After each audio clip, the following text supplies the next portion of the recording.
நடைமுறை இருக்குதே. இதில் எத்தனை முறை எடியூரப்பா வந்துட்டு பெரும்பான்மை இல்லாதவர் வந்துட்டு வந்தார். அது எங்கேருந்து செஞ்சார்?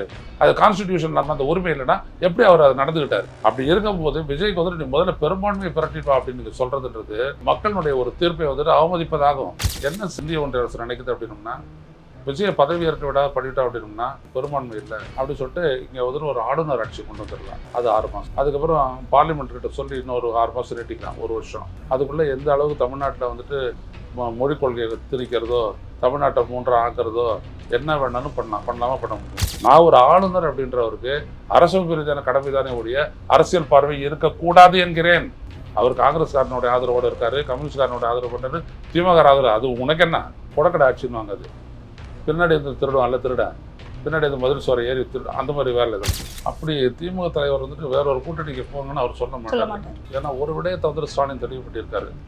நாங்கள் 6 மாதத்துக்கு எந்த தொந்தரவும் செய்ய மாட்டோம். நாங்கள் எங்களால் ஒரு கான்ஸ்டிடியூஷனல் கிரைசிஸ் ஏற்பட்டதை நாங்கள் அனுமதிக்க மாட்டோம். குடியரசுத் தலைவர் ஆட்சி தமிழ்நாட்டுக்கு கொண்டு வரக்கூடிய முயற்சியில் அவர் ஈடுபடுறாரு. இது அன்கான்ஸ்டிடியூஷனல். இந்திய யூனியன் முஸ்லீம் லீக் வந்துட்டு நீங்கள் போய்ட்டு சந்திக்கிறேன்னு சொல்லியிருக்காங்க, கோப்படாவே சொல்லியிருக்காங்க. அவர் அனுமதிச்சா நாங்கள் ஆதரிக்கிறோன்னு. ஸ்டாலின் அனுமதிச்சிடலாம். Mandate should have to be respected and Vijay should have to be sworn in as the Chief Minister of Tamil Nadu and the Assembly must have to be established.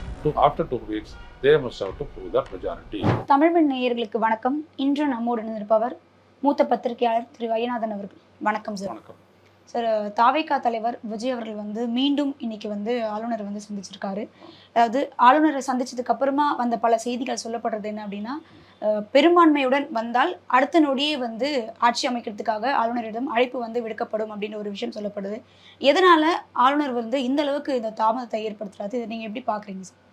பெரும்பான்மை வந்துட்டு மூர் மார்க்கெட்லேயோ இல்லை எந்த மால்லையோ கிடைக்கல.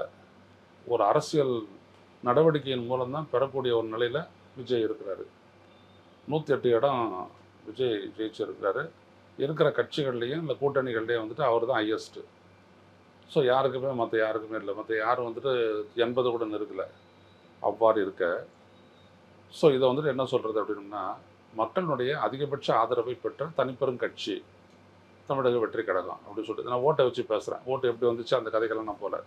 தனிப்பெரும் கட்சியை தாவேகா நிற்குது. அப்போ அவங்க வந்துட்டு இது பண்ணும்போது அவருக்கு ஒரு கட்சி ஆதரிக்குது. காங்கிரஸ் கட்சி 5 பேரோட ஆதரிக்குது, 113. மேலும் பலர் வரலாம், அது possibility.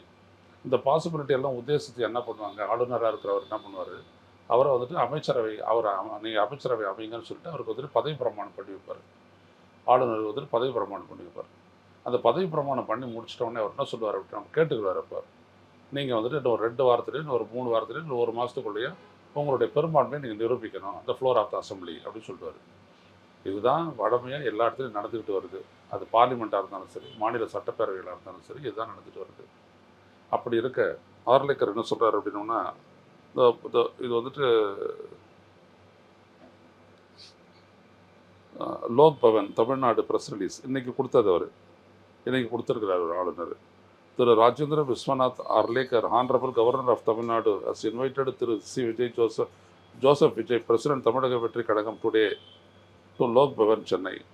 During the meeting, the Honorable Governor explained that the requisite majority support in the Tamil Nadu Legislative Assembly, essential for forming the government, has not been established. அப்படின்னு அவர் சொல்லி அவர் வந்துட்டு சைன் பண்ணியிருக்கிறார். Release by public relations office. எனது கேள்வி என்ன அப்படின்னோம்னா, இதை நீங்கள் சொல்லவே வேணாவே, தமிழ்நாட்டு மக்கள் எல்லாருமே தெரியுமே அவருக்கு வந்து பெரும்பான்மை இல்லைன்ட்டு. ஆனால் பெரும்பான்மையை நோக்கி அவங்க முயற்சிக்கிறாங்கன்றதும், அவருக்கு ஆதரவு அளிக்க பல கட்சிகளும் பேசிக்கிட்டு இருக்கிறேன் அப்படின்றதும் உங்களுக்கு தெரியும். அது வரைக்கும் ஏன் காத்துட்ருக்கணும்? இது முதல் கேள்வி. இன்னொரு கேள்வி, இந்த மாநிலத்துடைய சட்டப்பேரவை அஸ் எக்ஸ்பயர்டு. அதுக்கு முன்னாடி அடுத்த சட்டசபையை அமைச்சிருக்கணும், அமைக்கலை. ஸோ அந்த எர்லியஸ்ட்டு நீங்கள் பண்ண வேண்டியது என்ன அப்படின்னோம்னா, ஒரு அரசை பதவியேற்க செய்து அசம்பிளியை வந்துட்டு அமைச்சிடணும். அவங்களாம் வந்துட்டு ஒரு தற்காலிக சபாநாயகருடைய தலைமையில் அவங்களாம் பதவியேற்பது கொண்டு அசம்பிளியை அமைச்சிடணும். அது அப்போது முதல்வராக இவரை பதவியேற்க செய்யணும். அப்புறம் அவங்களாம் வந்துட்டு எல்லாம் பதவியேற்றுக்கணும். பதவியேற்று முடிச்சிட்ட உடனேயே அப்போ என்ன ஆகும் அப்படின்னோம்னா, இந்த ஆட்சிக்கு ஆதரவு தரக்கூடிய வேறு யாராவது, நாங்கள் வந்துட்டு ஆட்சிக்கும் ஆதரவு தரல, எதிர்ப்பும் தரல அப்படின்னு சொல்லிட்டு அப்ஸ்டீன் பண்ணுறவங்களும் இருப்பாங்க. ஆனால் நீங்கள் ஒரு 2 வாரமோ 3 வாரமோ டைம் கொடுத்துட்ட உடனே அவங்க வந்துட்டு அந்த நம்பிக்கை தீர்மானத்தை அவர் முன்மொழியும் போது, அந்த நம்பிக்கை தீர்மானத்தை முன்மொழியும் போது அது வந்துட்டு நீங்கள் என்ன ஆகும்னு பார்த்தீங்க அப்படின்னா, இவருக்கு ஆதரவானவங்க ஓட்டு போடுவாங்க, இவருக்கு எதிரானவங்களும் ஓட்டு போடுவாங்க.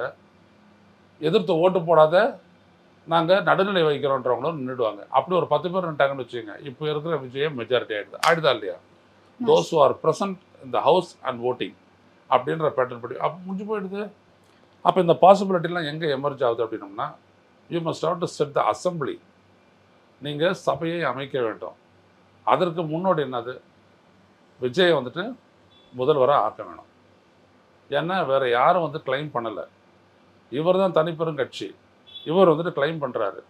அப்போ this is the democratic process. அந்த ஆட்சியில் அவங்க நீடிக்கிறதுக்கு அவங்களுக்கு ஒரு பெரும்பான்மை இருக்கணும். அந்த பெரும்பான்மையை உறுதி செஞ்சுக்கிட்டு தான் பண்ணணும் அப்படின்னோம்னா ஹிஸ்டரி அந்த மாதிரி சொல்லலையே. பாஜக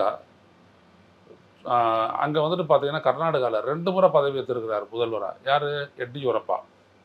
எடியூரப்பா 2 முறை பதவி ஏற்ற போது அவர் மைனாரிட்டி தான். ஒரு முறை 104, இன்னொரு தடவை 103 எவ்வளோ தான் வந்தது அவர். அங்கே தேவை வந்துட்டு எவ்வளோ அப்படின்னா 113 பேர் வேணும். இல்லை, இதே மாதிரி 10 சீட்டு 11 சீட்டு கம்மி தான் வரும். அப்படி இருக்க அங்கே அதை செஞ்சுங்க. இதே மாதிரி மராட்டியத்தில் ஃபட்னாவிஸை வந்துட்டு காலங்காத்தாலே கூப்பிட்டு பல்லு வளைக்கிட்டு மட்டும் வா அப்படின்னு சொல்லிட்டு கடன்னு நீங்கள் அவரை முதலமைச்சராக பதவி பிரமாணம் செஞ்சு வச்சுங்க. அப்புறம் அவர் வந்துட்டு இல்லாத போனார், பதவி உறவினர். இந்த மாதிரி ஏகப்பட்ட இடத்துல நடந்து போச்சு. அப்போது முன்னுதாரணங்கள் இருக்குது. அப்படி இருக்கும்போது விஜய்க்கு வந்துட்டு நீ முதல்ல பெரும்பான்மையை பிரட்டிட்டு அப்படின்னு நீங்கள் சொல்கிறதுன்றது ஒரு வேர்டிக்டை வந்துட்டு ஒரு மக்களுடைய ஒரு தீர்ப்பை வந்துட்டு அவமதிப்பதாகும். மக்களுடைய வேர்டிக்ட்னா இப்படி தான். என்னது? திமுக 73, அண்ணா திமுக வந்துட்டு 54, இவர் வந்துட்டு 108. இது வேர்டிக்ட், இதுதான் தீர்ப்பு. இந்த தீர்ப்புக்குள்ள ஒரு டெமோக்ராட்டிக் பாசிபிலிட்டியை தான் நீங்கள் பார்க்குறீங்க. அதான் அமைச்சரவையை வந்துட்டு இது பண்ணுறது. அந்த பாசிபிலிட்டிக்கார முதலாளி யார் அப்படின்னா விஜய் தான். அப்போ அவர் 2 முறை வந்துட்டு சந்திக்கும் போது நீங்கள் சொல்லிட்டு அப்புறம் இந்த மாதிரி ஒன்று கொடுக்குறீங்கிறது யாருக்கு தெரியாதது? That is essential, we agree. But then give time. அவர் கொடுக்கல. அவர் போய்ட்டு நாங்கள் ஏற்கனவே சொன்ன மாதிரி ஒரு மார்க்கெட்டாக வாங்குற விஷயம் இல்லை. இன்னொரு கட்சி இருக்குது. இப்போ பார்த்தீங்கன்னா விடுதலை சிறுத்தைகள் இருக்காங்க, 2 கம்யூனிஸ்ட் கட்சிகள் இருக்குது. அவங்க பண்ணலாம். இல்லை அதிமுகலேருந்துட்டு ஒரு பிரிவு சப்போர்ட் பண்ணலாம். பாசிபிலிட்டி தானேங்க. Because they have the mandate. ஒரு எம்எல்ஏக்கு மேண்டேட் இருக்குது இல்லை, அவனுடைய தொகுதி மேண்டேட் இருக்குது இல்லை, தீர்ப்பு இருக்குல்ல, அவன் பண்ணலாம். அப்போ இந்த மாதிரி ஒரு விளக்கம் கொடுப்பதன் மூலம் ஆளுநர் ஜனநாயகத்தை அவமதிப்பதன் மட்டுமல்லாமல் ஏதோ ஒரு உள்நோக்கத்தோடு பாஜக செயல்படுவது ஆளுநருடைய நடவடிக்கையில் தெரிகிறது. பெரும்பான்மைக்காக 2 வாரங்கள் நேரம் கேட்டிருந்தாங்க ஆளுநர்கிட்ட. இதை தொடர்ந்து இன்னைக்கு பதவியேற்கும் விழா நடக்க இருந்தது. அதுவும் ரத்தாகி இருக்கு. இது மட்டும் இல்லாமல் இப்போ காங்கிரஸ் தாவேகா கூட கூட்டணியில் இணைஞ்சிருக்காங்க.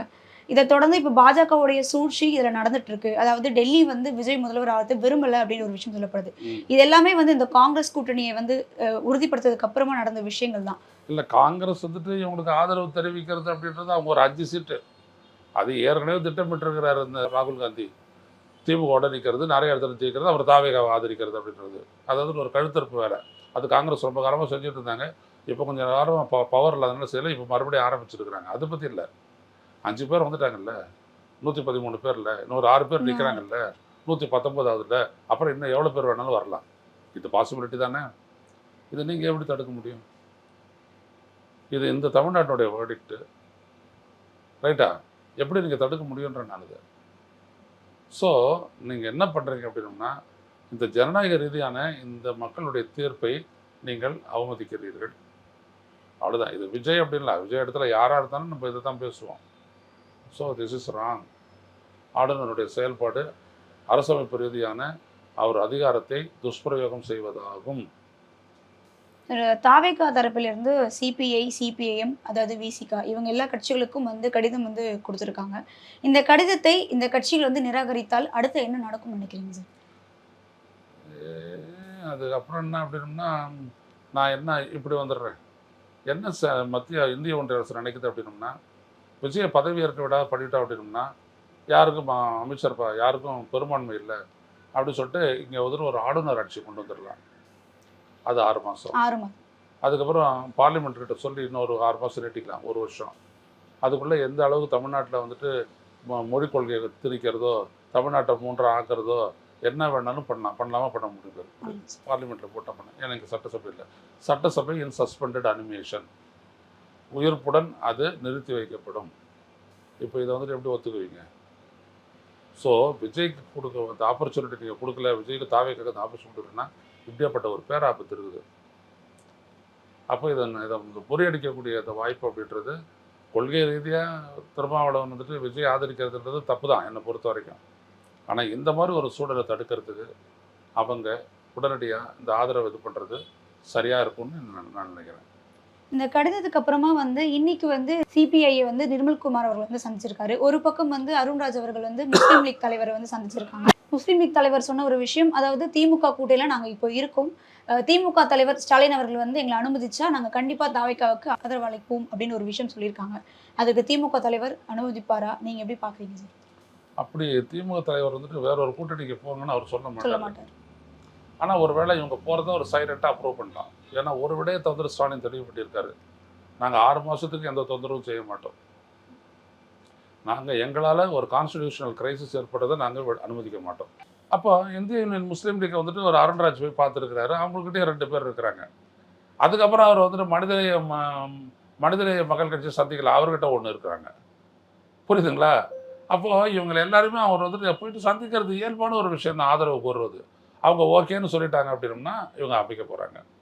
ஸோ எல்லாத்துக்கும் அடிப்படை என்ன அப்படின்னம்னா, இன்றைக்கி இருக்கிற அளவில் வந்துட்டு பார்த்திங்கன்னா தாவேக்கா முதன்மையான இடத்துல இருக்குது. முதல்ல மதுரை அவரை கூப்பிட்டு பதவி பிரமாணம் செஞ்சு வச்சு மதுரை சபையை அமைக்க வச்சு அசம்பிளியை கூட்டி எல்லோரும் இப்போ இது பண்ணிவிட்டு அதுக்கப்புறம் நீங்கள் உங்களுடைய ப்ராசஸ் பண்ணி எடுத்த உடனே நீங்கள் இது பண்ணி டிலே பண்ணுறதுன்னா உள்நோக்கத்துடன் செயல்படுகிறார் ஆளுநர். அந்த உள்நோக்கம் என்னன்னா, இவரை பதவி ஏற்பதை தடுப்பதன் மூலம் அவர் ஆளுநர் ஆட்சிக்கு இந்திய ஒன்றிய அரசு முயற்சிக்கிறது.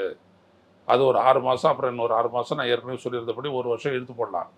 தெரியுதுங்களா? 1 வருஷம் இழுத்து போட்டு பாஜக நினைக்கிறதெல்லாம் செய்யலாம். அப்போ என்ன வேணாலும் தமிழ்நாட்டுடைய இன்ட்ரெஸ்ட் எதிராக பண்ணலாம். தமிழ்நாட்டினுடைய நலனை காப்பதற்கு தான் இங்கே ஓட்டு போட்டிருக்கிறோம். 234 பேர் தேர்ந்தெடுக்கப்பட்டிருக்காங்க. இவர்களை வைத்து முதல்ல ஜனநாயக வேலையை அவர் செய்யணும். இல்லாட்டி ஆர்லேக்கர் செய்வது பாஜகவினுடைய வசதிக்காக இங்கே ஆளுநர் ஆட்சி பிரசிடென்ட் அவரை கொண்டு வரதுக்காக முயற்சிக்கிறார் என்றே நான் குற்றம் சாட்டுகிறேன். சரி, இப்போ தாவேக்காவுக்கு வந்து இன்னும் 6 எம்எல்ஏக்கள் வந்து தேவைப்படுறாங்க. ஸோ இப்போ நீங்கள் சொன்ன மாதிரி சிபிஐ, சிபிஐஎம், விசிகா இவங்க 3 பேருமே கூட்டணிக்கு இணைந்தால் கண்டிப்பாக வந்து ஒரு பெரும்பான்மையான கட்சியாக வந்து தாவேக்கா மாறும். இதை தொடர்ந்து வந்து இப்போது பாஜகவை, அதாவது ஆளுநரை வந்து தாவேக்கா ஏன் வந்து எதிர்க்க மாட்டுறாங்கன்ற ஒரு கேள்வி எழுப்பப்பட்டிருக்கு சார். அதாவது ஆளுநரை எதிர்த்தால் பாஜகவை எதிர்க்கிற மாதிரி அப்படின்னு ஒரு விஷயம் இல்லைங்க. இது எதிர்க்கிறது அப்படின்றதெல்லாம் ஒன்றும் இல்லை. அதான் சொல்லிட்டாங்க அவங்க தாவேக்காவை பொறுத்த வரைக்கும், ஒரு எங்களை அடைக்கலைன்னா நாங்கள் நேராக கோர்ட்டுக்கு போகிறோம் அப்படின்ட்டு போகிறாங்க. So they can file a case to supreme court. அது உடனடியாக விசாரிக்கப்பட்டு உடனடியாக தீர்ப்பளிக்கப்படும். அதில் ஒன்றும் இல்லை. நான் என்ன சொல்ல வரேன், அந்த இடத்துக்கு போகிறதுக்கு முன்னாடி நடைமுறை இருக்குதே. பக்கத்தில் இருக்க கர்நாடக மாநிலத்தில் எத்தனை முறை எடியூரப்பா வந்துட்டு பெரும்பான்மை இல்லாதவர் வந்துட்டு வந்தார். அதை சொல்லுங்கள் நீங்கள் முதல்ல. அது எங்கேருந்து செஞ்சார்? அது கான்ஸ்டிடியூஷன் அந்த இது இல்லை அப்படின்னா, அந்த உரிமை இல்லைன்னா எப்படி அவர் அதை நடந்துக்கிட்டார்? அது சொல்லுங்கள். மற்றவங்க என்ன வேணாலும் பேசலாங்க, விஜய் கூட தெரியாத இருக்கலாங்க, ஐயனாருக்கு தெரியும்ல, பத்திரிகையாளர் நமக்கு தெரியும்ல, இதெல்லாம் நடந்து தானே இருக்குது. அப்புறம் நீங்கள் சொல்கிறீங்க என்ன ஒரு சிறுபான்மையான ஒருத்தரை கூப்பிட்டு ஆட்சி அமைக்க சொல்கிறதுன்னா இந்திய ஒன்றிய அரசில் பூசாவாக நடக்குது. நரசிம்மராவ் கவர்மெண்ட் என்னது? Minority government. இங்கே கலைஞருக்கு கூட இருந்துச்சு, என்ன கவர்மெண்ட்டு? அவரெல்லாம் வந்துட்டு கடிதத்தை எடுத்து போய் கொடுத்தாரா? 2006 96 இடம் தான். அவர் எடுத்துகிட்டு போய்ட்டு எல்லாருமே கடிதம்லாம் வாங்கிட்டு போய்ட்டு கொடுத்தாரா? இல்லை. அப்போ எப்படி இப்போ செயல்பட்டீங்க? இப்போ எப்படி செயல்படுறீங்க? தவறு இல்லை நீங்கள் பார்க்குற பார்வை. நான் ஒரு ஆளுநர் அப்படின்றவருக்கு அரசியல் ரீதியான கடமை தானே ஒழிய அரசியல் பார்வை இருக்கக்கூடாது என்கிறேன். உங்களுக்கு அரசியல் பார்வையே இருக்கக்கூடாது. ஆளுநர்னா உங்களுக்கு ஒரு செட் ஆஃப் ரூல்ஸ் இருக்குது, அதிகாரம் இருக்குது, நீங்கள் அதன்படி நடக்கணும். அதைத்தான் நான் சொல்ல வரேன். அப்படி இல்லைன்னு நீ உள்நோக்கத்தோடு இதை பண்ண போகிற தமிழ்நாட்டில் அதை அனுமதிக்க முடியாது. அவர் காங்கிரஸ்காரனுடைய ஆதரவோடு இருக்கார், கம்யூனிஸ்ட்காரனுடைய ஆதரவு பண்ணுறாரு, திமுக ஆதரவு. அது உனக்கு என்ன? Floor of the assembly you must have to prove his majority. சரி, இப்போது சினிமா துறையிலேருந்து இருக்கட்டும், இல்லை பல கட்சி தலைவர்களாக இருக்கட்டும், இப்போ வந்து விஜய்க்கு வந்து அந்த பெரும்பான்மையுடன் அந்த ஆட்சி அமைக்கிறதுக்கு வாய்ப்பு கொடுக்கணுன்ற ஒரு விஷயம் வந்து சொல்லிட்டு இருக்காங்க. இதை தொடர்ந்து வந்து இப்போது நாளைக்கு வந்து காங்கிரஸ் பாஜகவையும் ஆளுநரையும் எதிர்த்து காங்கிரஸ் வந்து கண்டன ஆர்ப்பாட்டம் வந்து செயல்படுத்துகிறாங்க. இதை நீங்கள் எப்படி சார் பார்க்குறீங்க? அது ஒரு பலவீனமானது, ஒன்றும் இல்லாத சக்க. அது பண்ணலான்னு யாரும் மதிக்கப்பட்டாங்க. பேப்பரில் ஃபோட்டோ வரவங்கள தான் முடிச்ச பதில. சரி, இன்னொரு பக்கம் வந்து பாமக, அதாவது பாமகக்கும் வந்து கூட்டணிக்காக அழைப்பு வந்து விடுக்கப்பட்டிருக்குன்னு ஒரு விஷயம் சொல்லப்படுது. ஆனால் சிடிஆர் நிர்மல்குமார் அவர்கிட்ட ஒரு கேள்வி கேட்டதப்போ என்டிஏ தரப்புல இருந்து யாரையும் கூட்டணிக்காக அழைக்கவில்லை அப்படின்னு சொல்லப்படுது. ஸோ பாமக ஆமாம், அது அவங்க சொல்லிட்டாரு, அதில் உறுதியாக இருக்காங்க. அதாவது என்ன அப்படின்னா, காங்கிரஸ் அந்த மாதிரி ஒரு கண்டிஷனை போட்டிருக்குது, என்டிஏல எதிர்த்து. அது என்டிஏ கூட்டணியில் தான் வந்துட்டு எடப்பாடி பழனிசாமி, அதிமுக எல்லாரும் அங்கே தான் இருக்காங்க. ஆனால் அவங்களுக்குள்ளே பிளவு ஏற்படுது. Anything can happen in politics. நான் என்ன சொல்ல வரேன்னா, இந்தாண்டேருந்து நான் பேசவே இல்லை. நான் அரசமைப்புலேருந்து பேசுகிறேன், ஆளுநர்லேருந்து பேசுகிறேன். ஆளுநர் செய்ய வேண்டியது என்ன? இப்போ அவர்கிட்ட தான் ball is in is court. அவ்வளோதான், தட்டி விட்டுட்டார் விஜய் அந்த பக்கம். நீங்கள் தான் பண்ணணும், நீங்கள் பண்ணுறதுன்னா நீங்கள் பண்ண வேண்டியது தான். நான் தான் பிரசிடெண்ட்டோட நான் சொல்கிறேன் இல்லைம்மா, அப்புறம் என்ன நீங்கள் பண்ணுறது? மறுபடியும் பெரும்பான்மை வேணும் அப்படின்ட்டு. பெரும்பான்மை திரட்டுற வரைக்கும் இங்கே என்ன ஆட்சி? ஆளுநர் ஆட்சி. அதானே? அந்த கதையெல்லாம் வேண்டாம். முதல்ல நீங்கள் செய்ய வேண்டிய வரது செய்யுங்க. அவர் இல்லைன்னு ஆகட்டும், பெரும்பாலும் நிரூபிக்க முடியாத ஒரு சூழல் ஏற்பட்டோம், அப்புறம் நீங்கள் உங்களுடைய ட்ராமாவை ஆரம்பிக்கலாம்.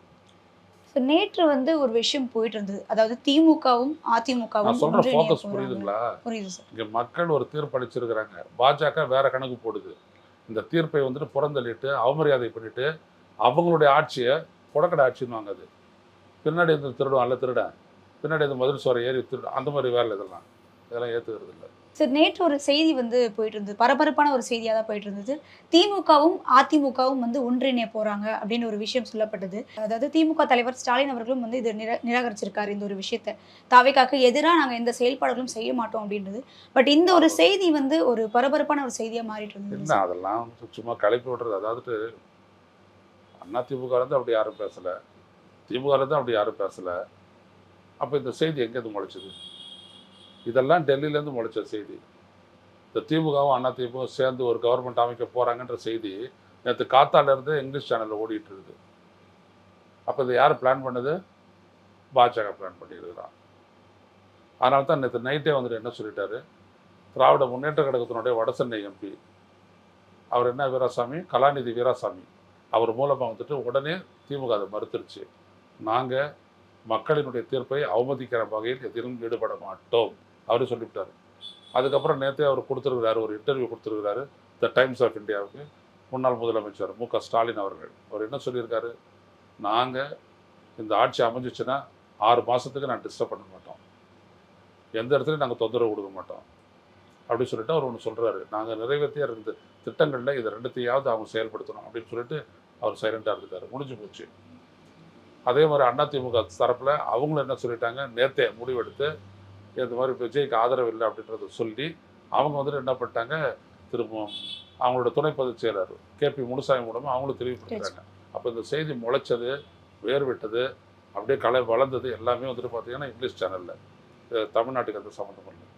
சரி, அதிமுகலேருந்து ஒரு கிட்டத்தட்ட ஒரு 40 எம்எல்ஏக்கள் வந்து புதுச்சேரியில் விடுதியில் வந்து தங்கப்பட்டிருக்காங்க. அதாவது அதிமுகலேருந்தும் பல எம்எல்ஏக்கள் தாவேக்காக்கு ஆதரவாக இருக்கலாம்ன்ற ஒரு விஷயமும் சொல்லப்படுது. அதிமுகக்குள்ளேயே சில பிரச்சனைகள் வந்து போயிட்டு இருக்கு. அவங்களெல்லாம் சந்திக்கிறதுக்கு இவர் எடப்பாடி பழனிசாமி கூட புதுச்சேரி போவாரெல்லாம் சொன்னாங்க. அது என்ன அப்படின்றது தெரில. ஆனால் அவங்க கட்சியை சேர்ந்த அதிமுகவினுடைய மாநில தலைவர் அங்கே அன்பழகன், புதுச்சேரி மாநில தலைவர் வந்துட்டு நீங்கள் யாரும் எதிர்பார்த்த அளவுக்கு ஒரு பிரம்மாண்டமான ஒரு பெரிய அதிசயம் நிகழப்போகிறதுனா சொல்கிறாரு. அதெல்லாம் நிகழட்டும்.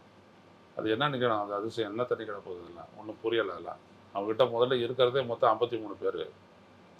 அதை வச்சுட்டு என்னத்தை அதிசயத்தை நிகழ்த்துவாங்க அவங்க? பட்டாசு விட்டாசு வெடி பார்க்க போகிறார், சிவகாசிலேருந்து கொண்டாந்து தெரில. அவனும் கிடையாது. அதிமுகனோட ஒரு பிரிவு வந்துட்டு தாவேக்காவை ஆதரிக்கணும்னு சொல்லுது. எடப்பாடி பழனிசாமி அதை எதிர்க்கிறாரு, கூடாது அப்படின்றாரு. ஏன்னா கடைசி வரைக்கும் நம்மளை எதிர்த்து பரப்புரை பண்ணவர் தான் விஜய். அவருக்கே நம்ம ஆதரவு கொடுக்கணும், தேவையில்லை அப்படின்னு அவர் சொல்கிறாரு. ஆனால் இங்கே என்ன கொஸ்டின் அப்படின்னா, இப்போ வந்துட்டு இது வந்துட்டு ஆளுநர் செய்ய போகிற காரியம் வந்துட்டு ரொம்ப நுணுக்கமாக நீங்கள் பார்த்தீங்கன்னா, குடியரசுத் தலைவர் ஆட்சி தமிழ்நாட்டுக்கு கொண்டு வரக்கூடிய முயற்சியில் அவர் ஈடுபடுறாரு. இது அன்கான்ஸ்டிடியூஷனல் அப்படின்னு நான் பேசுகிறேன். இதுதான் ரொம்ப முக்கியம். இதை உணர்ந்தால் அது வேறு விஷயம். இப்போ ஒரு வேளை ஸ்டாலின் அனுமதிக்கலாம், இந்திய யூனியன் முஸ்லீம் லீக் வந்துட்டு நீங்கள் போய்ட்டு சந்திக்கிறேன்னு சொல்லியிருக்காங்க, ஓப்பனாகவே சொல்லியிருக்காங்க. அவர் அனுமதிச்சா நாங்கள் ஆதரிக்கிறோன்னு. ஸ்டாலின் அனுமதிச்சிடலாம். இதை நீங்கள் உடனே போட்டிங்கன்னா நல்லாயிருக்கும், அனுமதிச்சிடலாம். அப்படி அனுமதிச்சிட்டாரு அப்படின்னா என்ன ஆகும்? அவங்க போட்டோம், அந்த ஆட்சி இருக்கட்டும். அவங்களோட மும்மொழி கொள்கையை வந்துட்டு இந்திய ஒன்றிய அரசு, மோடி அரசு திரிக்கும் போது எதிர்த்தாங்க அப்படின்னா ஓகே, எதிர்க்காத ஆதரவு தெரிவித்தாங்கன்னா அப்புறம் ஆதரவு வந்துட்டு விலக்க சொல்லலாம், அப்படின்னு சொல்லலாம். நம்பிக்கை இல்லா திருமணத்துக்கு கொண்டு வரலாம். அது என்ன வேணாலும் அது அப்புறம். முதல்ல இப்போ செய்ய வேண்டியது, this mandate should have to be respected and Vijay should have to be sworn in as the Chief Minister of Tamil Nadu and the Assembly must have to be established and after 2 weeks they must have to prove that majority. ஆங்கிலத்தில் நல்லா இருக்குல்ல சொல்லிட்டேன். Sir, அதாவது கிறிஸ்டோடுங்கிறவர்களும் சொல்ற ஒரு விஷயம் வந்து மதசார்பற்ற கட்சிகள் வந்து ஒன்றிணையும். ஏன்னா வந்து பாஜக வந்து ஒரு எம்எல்ஏவை வைத்து ஆட்சி அப்புறம் எல்லாம் அமைக்கிறதுக்கான ஒன்றிணைக்கணும். முயற்சிகள் இருக்கு. அப்புறம் வந்துட்டு வசதிக்கு அப்புறம் குறைச்சிட்டு போகணும். அந்த சோடங்கர்லாம் ஒரு ஆளாங்க. எதுக்குங்க அவரெல்லாம் விட்டுருங்க. அவருடைய கருத்துக்கு யாராவது மரியாதை ஏதாவது இருக்குது அவருக்கு? அப்புறம் எதுக்கு அவருடைய கருத்தை பற்றி சொல்லணும்? அவர்கிட்ட அதிகாரமும் இல்லை, ஆட்சியும் இல்லை, போடலைங்க, வெறும் 5 எம்எல்ஏ தான் இருக்கிறாங்க. அப்புறம் அவங்க பற்றி என்னத்துக்கு பேசிட்டு அதை விட்டுருங்க. அப்படியே தேவையில்லை, அவர்தெல்லாம் கருத்து தேவையில்லை. இப்போ இவங்க சொல்கிறாங்க, நம்ம அதை சொல்கிறோம். இப்போ ஸ்டாலின் சொல்கிறாரு, நம்ம சொல்கிறோம். எடப்பாடி பழனிசாமி முனுசாமி சொல்கிறாங்கன்றது நம்ம சொல்கிறோம். இவருக்கெல்லாம் என்னங்க இருக்குது? 5 பேர், அவங்க எந்த பக்கம் வேணாலும் போய் தொத்திக்கிறலாம். ஒரு கண்டிஷன்லாம் போடுறாங்களா அவங்க? அதனால் அவங்களுக்கு ஒன்றுமே இல்லை, விட்டுருக்காங்க. சார், தாவேக்காவிற்கு வந்து மதச்சார்பின்மை அப்படின்றதெல்லாம் வந்துட்டு ஒப்புக்கணாச்சும் பேசிக்கிட்டு தனது வசதியை மட்டும் நிலைநிறுத்திய பார்க்கறது காங்கிரஸ், அவ்வளோதான். அது ஒரு பதவி ஆசை கட்சி அது. அதெல்லாம் வந்துட்டு பிரின்சிபலோடலாம் நிற்கிறதெல்லாம் கிடையாது. விட்டுருங்க அது.